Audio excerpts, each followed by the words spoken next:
Ilang mambabatas ang may kaanak, kaibigan o di kaya'y may campaign donor na may mga kontrata rin sa gobyerno. Batay po yan sa pag-aaral ng Philippine Center for Investigative Journalism na sinilip din ng GMA Integrated News Research.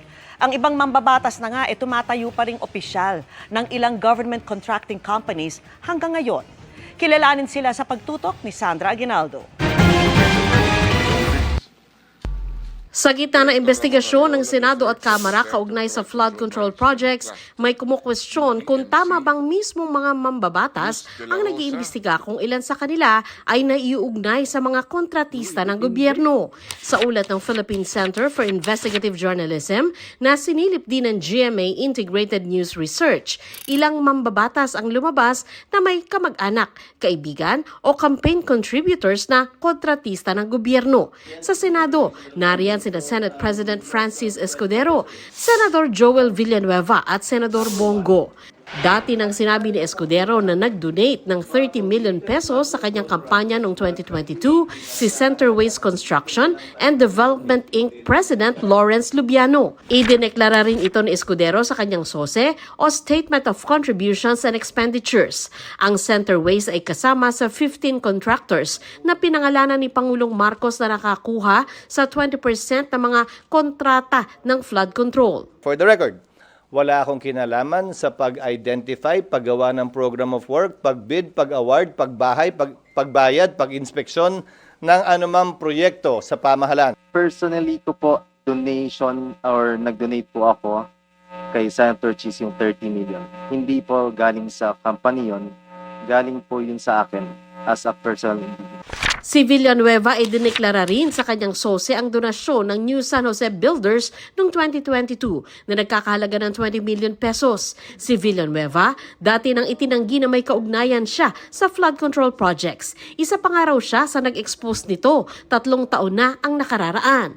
Sinabi rin daw sa kanya ng New San Jose Builders na wala silang government contract noon. Pagamat sa ulat ng PCIJ, sinabing nakakuha ng kontrata sa gobyerno ang naturang kumpanya. Si Go naman, kinokonekta sa CLTG Builders na pag-aari ng kanyang ama at Alfrego Builders and Supply na pag-aari ng kanyang half-brother. Pero sabi ni Go, wala siyang kinalaman sa operasyon ng mga kumpanyang ito. Ang CLTG Builders ay wala sa isumbong mo sa Pangulo website ng flood control projects. Ang Alfrego naman, merong 5 proyekto sa gobyerno na nagkakahalaga ng mahigit 327 million pesos. If meron pong deficiencies at meron silang pagkukulang, ako mismo po ang magre-rekomenda sa committee ito na kasuhan sila. Kahit kamag-anak ko.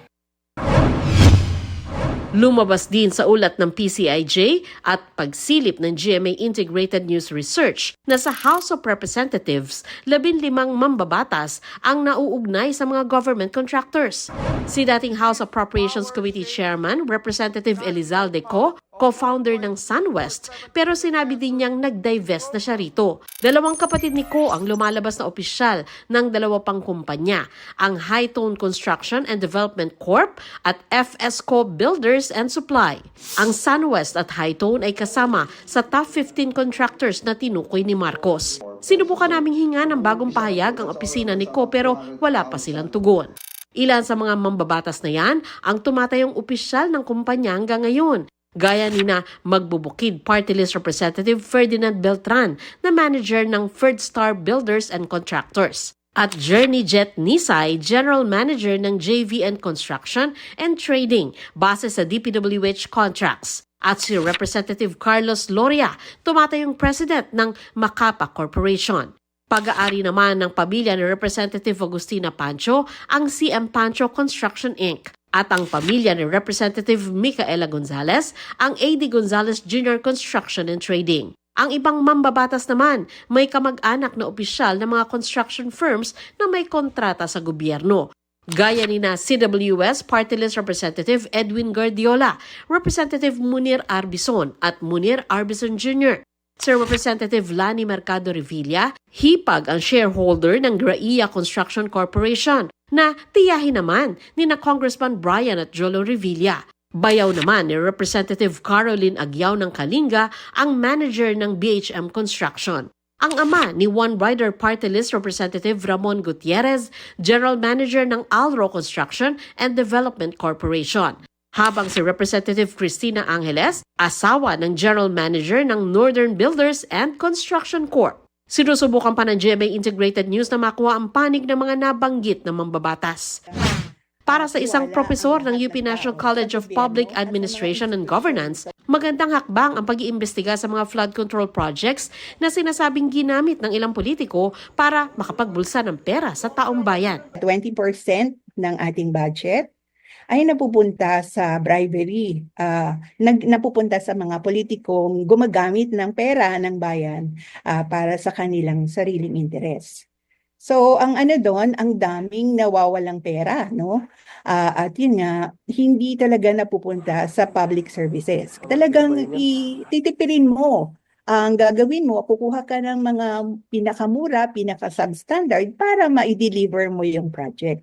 So nakakalungkot yun kasi walang quality. Sabi nga ni Dr. Mendoza, ang pondong naibulsa ng ilan dahilan ng paghihirap ng maraming mamamayan. Kaya mas mabuti raw kung maipapakita ng administrasyon na mapaparusahan talaga ang mga sangkot sa maanumalyang flood control projects. Kailangan meron talagang tiwala ang lahat ng tao sa gobyerno at sa mga institusyon nito. Madali siyang masustain o maraming magsusumbong, ganyan-ganyan. Pero kung pagsusumbong lang, dapat yan, meron siyang proseso para sa karampot na parusa o sanksyon o anong dapat na mangyari doon sa sumbong. Dapat may example. Patuloy na tinitingnan ng GMA News Research ang mga listahan ng flood control projects na matatagpuan sa Isumbong Mo sa Pangulong website. Para sa GMA Integrated News, Sandra Aguinaldo, Nakatutok, 24 Oras. At kaugnay ng ulat na yan, sabi ng opisina ni Representative Cristina Angeles, inutusan na raw niya ang kanilang accountant para makapag-divest na siya sa Northern Builders Construction Corporation o NBCC. Sabi pa ng kanyang tanggapan, nasa pre-operational stage pa lamang ang NBCC at hindi pa nakibahagi sa anumang bidding sa pribadong sektor man o sa gobyerno. Paliwanag nila, nagsimula ang NBCC sa kumpanyang itinatag ng kanyang asawa halos 40 taon na ang nakararaan. Naging korporasyon lamang daw ito noong 2023.